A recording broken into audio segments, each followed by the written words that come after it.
ശബരിമല സ്വർണ്ണക്കവർച്ചയിൽ നിർണായക റിപ്പോർട്ട് കോടതിയിൽ. പാളികളുടെ ശാസ്ത്രീയ പരിശോധനാ ഫലം പൂർത്തിയായി. VSSCയിലെ പരിശോധനാ ഫലം മുദ്രവച്ച കവറിൽ കൊല്ലം വിജിലൻസ് കോടതിയിൽ സമർപ്പിച്ചു. ശബരിമലയിൽ നിന്ന് ശേഖരിച്ച സാമ്പിളുകളും വീണ്ടെടുത്ത സ്വർണവും ഒന്ന് തന്നെയാണോ എന്നാണ് പരിശോധിക്കുന്നത്. വിവരങ്ങളുമായി പ്രജിത് മോഹനൻ ചേരുന്നു. പ്രജിത്ത്, ഈ ശാസ്ത്രീയ പരിശോധനാ ഫല റിപ്പോർട്ട് മുദ്രവച്ച കവറിലാണ് കോടതിയിൽ സമർപ്പിച്ചത്. പക്ഷേ എങ്കിലും എന്തെങ്കിലും സൂചനകൾ ഇതുമായി ബന്ധപ്പെട്ട ഈ പരിശോധനാ ഫലവുമായി ബന്ധപ്പെട്ട ലഭിച്ചിട്ടുണ്ടോ? എന്താണ് വിശദാംശങ്ങൾ?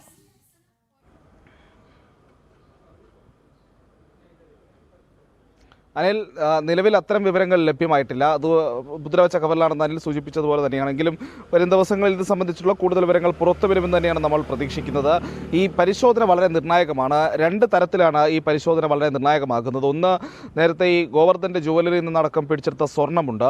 ഈ സ്വർണം ശബരിമലയിലെ യഥാർത്ഥ സ്വർണം, അതായത് 1998-99 കാലത്ത് ശബരിമലയിൽ ഈ പറയുന്ന പാളികളിൽ പതിപ്പിക്കപ്പെട്ട സ്വർണം തന്നെയാണോ, അതിൽ നിന്ന് വേർതിരിച്ചെടുത്തതാണോ എന്നുള്ളത് ഒന്നാമത്തെ കാര്യം.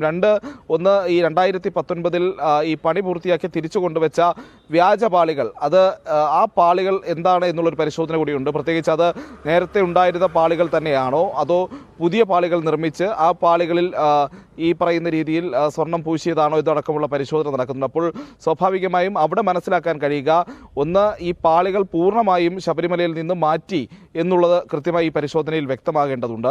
രണ്ട്, ഈ പറയുന്ന പാളികൾ പൂർണ്ണമായും മാറ്റിയിട്ടുണ്ടെങ്കിൽ ആ മാറ്റിയിട്ടുള്ള പാളികൾ ഏത് വിധത്തിലാണ് പ്രതികൾ കൈകാര്യം ചെയ്തത് എന്നുള്ള കാര്യത്തിൽ കൂടുതൽ വ്യക്തത വരും. കാരണം ഈ ഗോവർദ്ധൻ്റെ ജുവലറിൽ നിന്നും പിടിച്ചെടുത്ത സ്വർണം, ആ സ്വർണം ശബരിമലയിലെ യഥാർത്ഥ സ്വർണത്തിൻ്റെ ഭാഗമാണെങ്കിൽ പാളികൾ ഉരുക്കി അതിലെ സ്വർണം വേർതിരിച്ചെടുത്തു എന്നുള്ള കാര്യം വ്യക്തത വരും. അല്ല എങ്കിൽ ഈ ഗോവർദ്ധൻ്റെ ജുവലറിൽ നിന്നടക്കം പിടിച്ചെടുത്ത സ്വർണം ശബരിമലയിലെ പഴയ സ്വർണത്തിൻ്റെ ഭാഗമല്ല എങ്കിൽ യഥാർത്ഥ പാളികൾ മറ്റൊരിടത്തേക്ക് കടത്തിയിരിക്കാനോ മറ്റു രീതിയിൽ പ്രതികൾ കൈമാറ്റം ചെയ്തിരിക്കാനോ സാമ്പത്തിക ലാഭമൊക്കെ നേടുന്ന കാര്യങ്ങളിൽ വലിയ മാറ്റം, അല്ലെങ്കിൽ ഇപ്പോൾ കണ്ടെടുത്ത സ്വർണം അതിൻ്റെ ഭാഗമല്ല എന്ന് പറയുമ്പോൾ ഈ കേസിൻ്റെ മാനവും മാറും.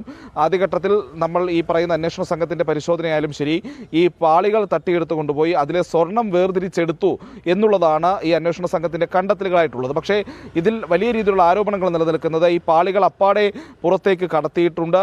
ഈ പാളികൾക്ക് അതിൻ്റെ സ്വർണത്തിൻ്റെ വില എന്നതിനപ്പുറത്തേക്ക് അതിൻ്റെ ആത്മീയമായിട്ടുള്ള ആ പറയുന്ന ഒരു വിലകൾ, മറ്റു തരത്തിലുള്ള അതിൻ്റെ മൂല്യങ്ങൾ, ആ മൂല്യങ്ങൾ പരിഗണിച്ച് ഇത് വിദേശത്ത് കടത്തിയിരിക്കാനോ അല്ലെങ്കിൽ മറ്റാർക്കെങ്കിലും വ്യവസായികൾക്കൊക്കെ കൈമാറിയിരിക്കാനോ ഒക്കെയുള്ള സാധ്യതകളിലേക്കും അന്വേഷണം പോകും. അപ്പോൾ വളരെ നിർണായകമാണ്. ഒന്ന്, ശബരിമലയിലുള്ള ഇപ്പോഴുള്ള പാളികൾ അത് യഥാർത്ഥത്തിൽ എപ്പോൾ നിർമ്മിച്ചതാണ്, ആ പാളികളുടെ പഴക്കം എത്ര എന്നടക്കമുള്ള കാര്യങ്ങളിൽ പരിശോധനയിൽ വ്യക്തത വരും. രണ്ട്, ഈ ഉണ്ണികൃഷ്ണൻ പോറ്റിയുടെയും ഗോവർദ്ധൻ്റെയും കയ്യിൽ നിന്നൊക്കെ പിടിച്ചെടുത്ത സ്വർണം ശബരിമലയിൽ യഥാർത്ഥ സ്വർണത്തിൻ്റെ ഭാഗമാണോ എന്നുള്ള കാര്യത്തിലും വ്യക്തത വരും. അങ്ങനെയല്ല എങ്കിൽ യഥാർത്ഥ സ്വർണ്ണപ്പാളികൾ എവിടെ പോയി എന്നുള്ള കാര്യത്തിനും അന്വേഷണ സംഘം വരുന്ന ദിവസങ്ങളിൽ ഉത്തരം കണ്ടെത്തേണ്ടി വരും.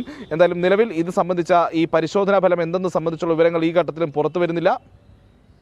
ശബരിമലയിലുള്ളത് ഒറിജിനൽ ആണോ ഡ്യൂപ്ലിക്കേറ്റ് ആണോ എന്നാണ് ഇനി അറിയേണ്ടത്. എന്തായാലും ഈ ശാസ്ത്രീയ പരിശോധനാ ഫലത്തിൻ്റെ റിപ്പോർട്ട് അത് പുറത്തു വന്നിരിക്കുന്നു. അത് മുദ്രവെച്ച കവറിൽ കൊല്ലം വിജിലൻസ് കോടതിയിൽ എത്തിയിരിക്കുകയാണ്. ആ റിപ്പോർട്ടിൻ്റെ ഉള്ളടക്കം എന്താണ് എന്ന് താമസിയാതെ പുറത്തറിയാൻ സാധിക്കും. പ്രജിത്താണ് വിശദമായ വിവരങ്ങൾ നൽകിയത്.